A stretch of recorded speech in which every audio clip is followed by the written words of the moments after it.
Okay, good morning, everybody. Dr. Rafich here from Vet Triage. It is very early, 4:40 a.m. Pacific time, August 6th.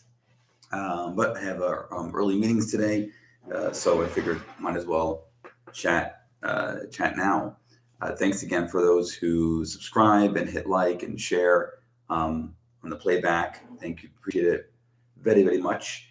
And yeah, I thought we would talk about regional differences with emergencies, and specifically America and Australia, because it can get much farther apart than those two.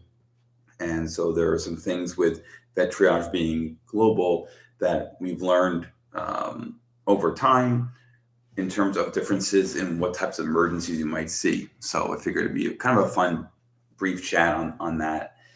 For those who don't realize it, especially if you're a pet owner, veterinarians are not just required to usually know more than one species, but we also need to know regional differences, geographically speaking. So even in the United States, for example, there are areas of the U.S.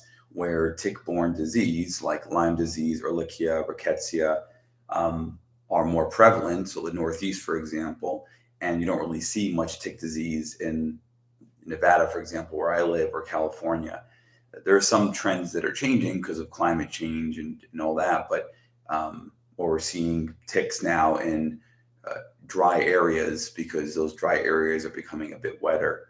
But in general, that's an example. Another example is in the Midwest area and other isolated states, fungal disease, blastomycosis, histoplasma, etc., are more commonplace, whereas the Northeast, maybe not so much. You don't really see fungal diseases that often. So, and then there's various plants. There's various toxic animals like frogs and toads. All these things have different mushrooms. These are all different regional dangers for our pets that the veterinarian needs to be made aware of. And so just be aware there are regional differences. And, in terms of emergency care, it may not matter so much as compared to general practice, because if you're focusing on emergency, you're focusing on the right here and right now. And so even if that pet has a unique disease, unique being unique to a certain area of the world, and they're seeing you on emergency, the question is it an emergency or not? And if it is, what can I do to save this pet's life, versus this is not an emergency, but it's some weird disease. Let's work it up, because the emergency doctor's perspective is to figure out in the right now, is it an emergency? How bad of an emergency is it? What can we do to stabilize the patient? And then for the workup, either a specialist or a general practitioner will then work up that case to discover, oh, wow, yeah, this is actually a uncommon disease in most of the world, but common in this one region. And, and we found it, and then we could treat it or whatever.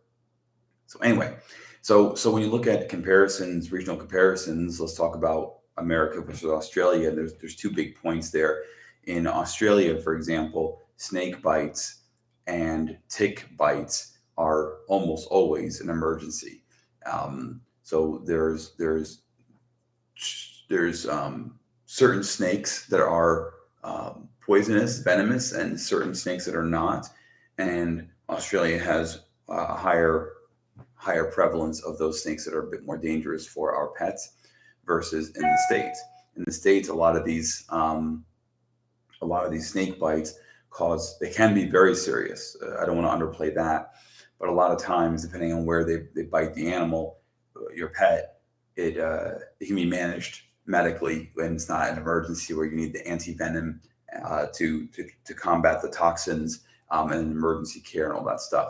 In Australia, it's almost always an emergency. So that's one unique example. And the second unique example is tick disease. Tick bites not only cause infections, but they can also cause neurologic issues and paralysis, and which we have seen in the U.S., just not very common. But in Australia, tick paralysis is a massive problem, and so a tick bite warrants an emergency visit. Versus in America, there's really no scenario, or very very rare scenarios that a tick bite needs to be dressed with in the middle of the night at an emergency hospital or whatever. There are some exceptions, of course, for tick paralysis. Lyme nephritis might be an emergency situation, but even with Lyme nephritis, there's still some level of time between the tick bite and the disease. But even then, in America, usually we don't consider that a concern. And so, yeah, those are two examples from there. I haven't seen, at least on vet triage, that many issues in terms of frog or toad exposures in animals and being an emergency, but we don't see too many of those. And I imagine a lot of those go underdiagnosed or underobserved because the dog can be out in the backyard, mess with a frog or toad, and the pet owner never knows the difference. So I'm sure a lot of these cases happen. We just don't ever really see them in the field. But yeah, hopefully that brings about some insight.